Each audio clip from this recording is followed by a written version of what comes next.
Hukum PUBG. PUBG ada nggak di Al-Quran? Nggak ada. Di hadis ada nggak? Nggak ada. Tapi Sama kok kan? haram di... Siapa bilang haram? Karena kalau ta'aruf itu laki-laki sama laki-laki ta'aruf juga.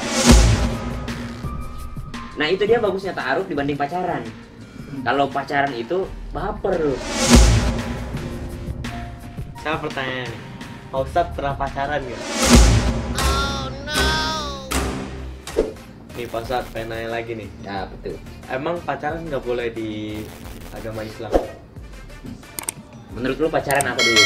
Saling mengenal, Ya boleh kalau saling mengenal doang, ta'aruf. saya haram.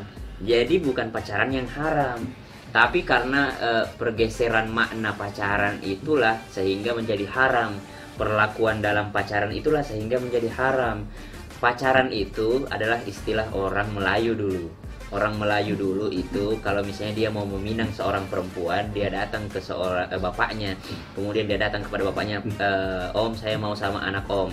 Oke kamu serius serius, ya udah ditandainlah perempuan itu dengan daun pacar. Pokoknya udah di apa namanya, pokoknya anak lu buat gue ya, ada yang udah ada laki-laki yang serius, artinya dikasih daun pacar supaya apa? Supaya laki-laki lain mundur dulu, dia dalam tahap menunggu, itu namanya pacaran. Nah itu boleh. Nah kayak gitu pacaran yang itu boleh. Tapi kalau sekarang udah pergeseran makna nih, pacaran artinya gandengan apa segala macam, nah itu nggak boleh karena dalam Al-Quran disebutkan la taqrabuz zina, jangan mendekati zina, dan semua itu pasti mendekati zina. Tapi dia kok pacaran tapi sehat, Pak Ustadz, gak apa-apa kan? Gimana tuh pacaran sehat?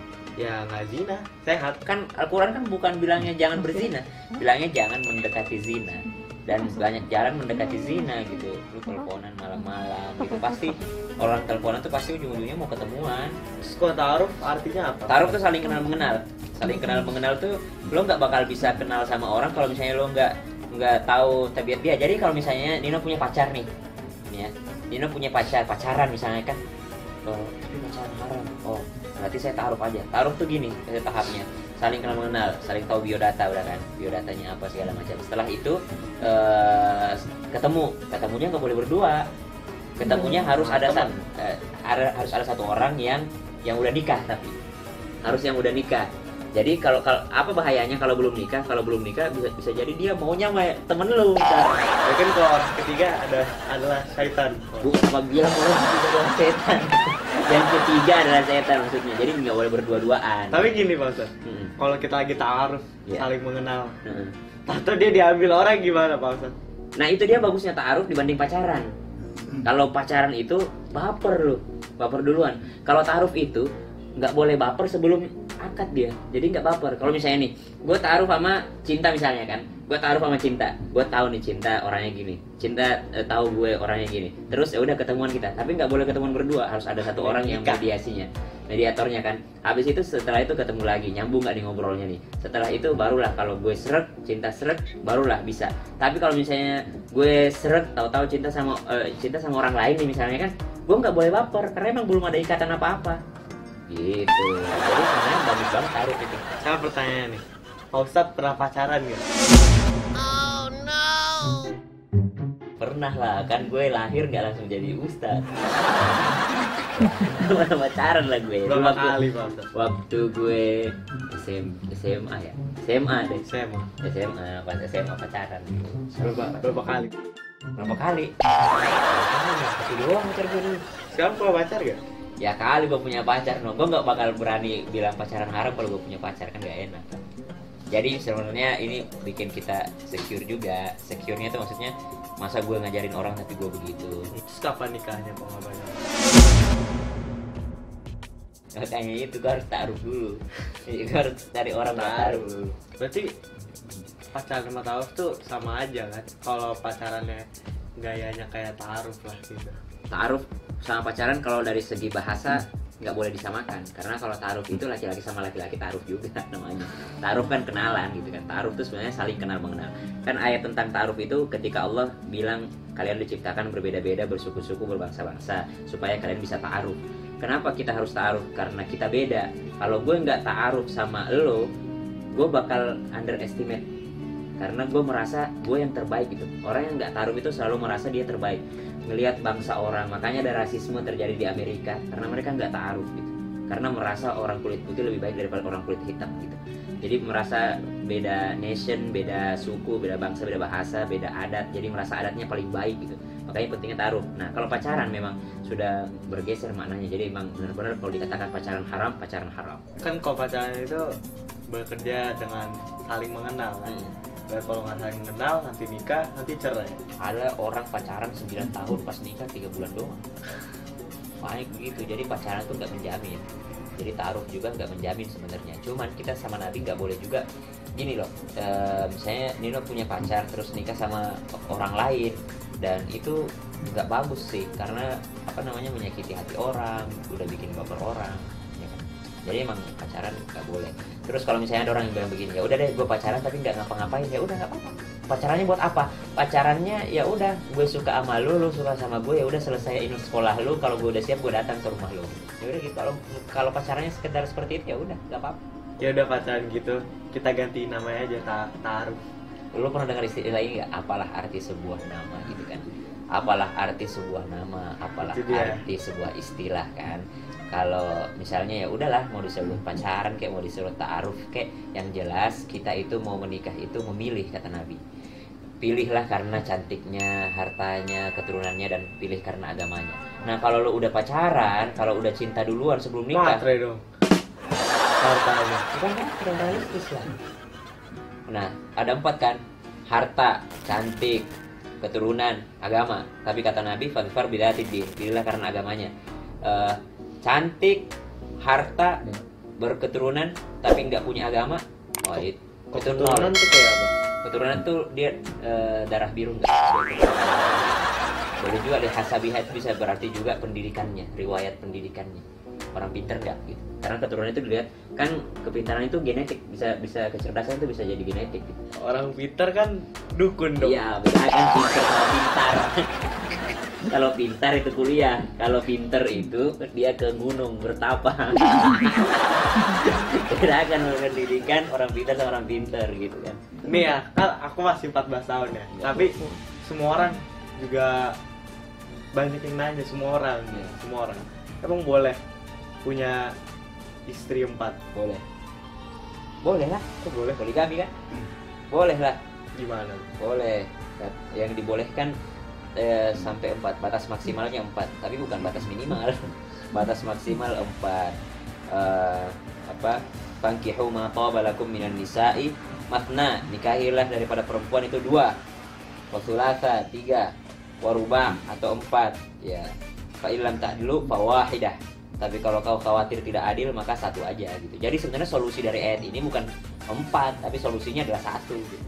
Karena conclusionnya, kesimpulannya ada di nomor 1, ada di angka 1 tadi, fawahidah, 1 aja gitu. Karena banyak ini mah kita juga nggak boleh. Kalau misalnya ada teman-teman yang kayak gua nggak setuju sama poligami, lo nggak boleh kayak gitu. Berarti lo nggak setuju sama Quran.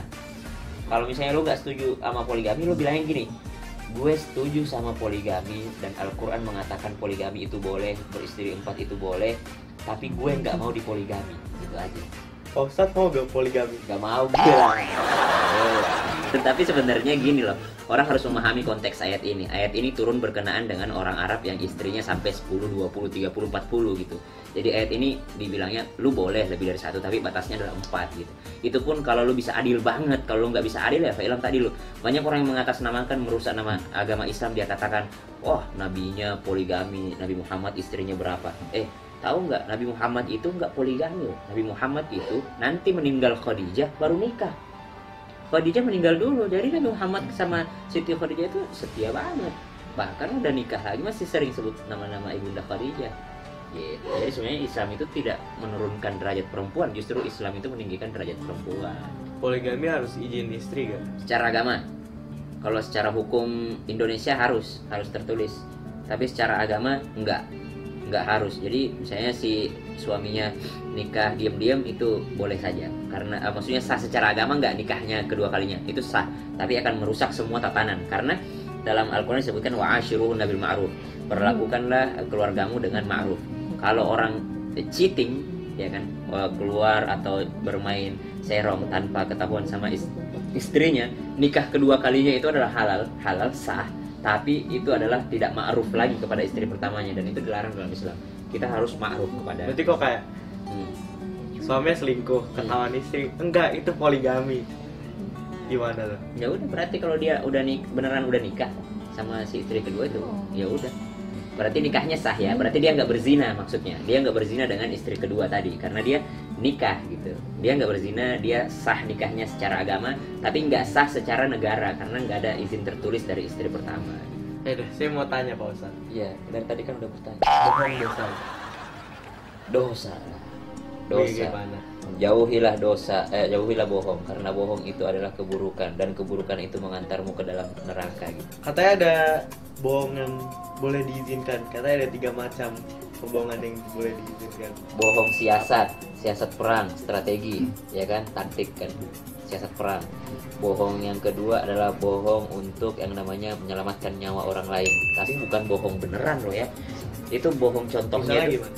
misalnya gini, ada orang yang mau ngebunuh gue kan, misalnya ada orang yang mau ngebunuh gue, terus gue tadi di sini nih, terus ada orang datang, mana, lu lihat Sam nggak? Terus nanya ke Nino, karena mau nyelamatin gue, Nino geser ke sebelah sana, geser duduknya. Nah, lu pindah duduk situ, langsung lu bilang, sejak gue duduk di sini, gue belum lihat dia. Tapi lu pindah dulu, karena lu tadi kan di sini duduknya. Nah, tadi waktu lu duduk di sini lu ngeliat gue, tapi waktu lu pindah di sana lu bilang sejak gue duduk di sini gue nggak ngeliat dia.